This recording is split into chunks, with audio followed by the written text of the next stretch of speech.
UFO দেখা গেছে, সেটা দেখবো বলে আমি আর আমার মেয়ে দৌড় লাগালাম।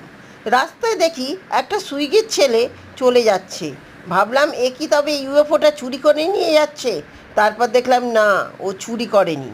তারপর মা মেয়ে দুজনে মিলে হাঁটতে হাঁটতে একটা সুন্দর সাজানো জায়গায় পৌঁছে গেলাম।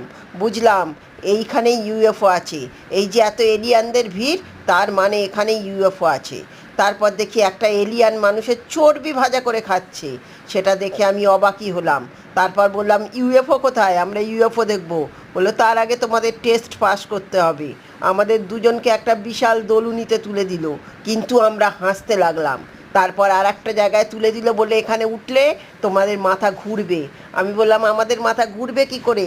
আমাদের মাথা তো অলরেডি খারাপ হয়ে গেছে। খারাপ জিনিস ঘোরে না, আপনি জানেন না? তখন বুঝলো যে সত্যি এরা আমাদের চেয়েও মহান ব্যক্তি। সেই জন্য তারা খুশি হয়ে আমাদেরকে দুজনকে দুটো সানগ্লাস গিফট করলো, তাতে গুড ভাইবস লেখা। সেই সানগ্লাস দুটো পরে আমরা খিচিক খিচিক করে বেশ কিছু ছবি তুললাম। বললাম, অনেক ছবি ছাপা হয়েছে, এবার ইউএফও কোথায়? ইউএফও দেখাও, নাহলে তোমাকেই খিচিক করে ওপরে তুলে দেবো। তখন আমি কুমকুম মাসির হাত ধরে ইউএফও দেখতে চললাম। ওই যে ইউএফও, জগন্নাথ দেবের ইউএফও এটা। জয় জগন্নাথ দেব। তোমার ইউএফও দেখে আমি আর আমার মেয়ে ভীষণ খুশি হলাম। জয় জগন্নাথ, জয় জগন্নাথ।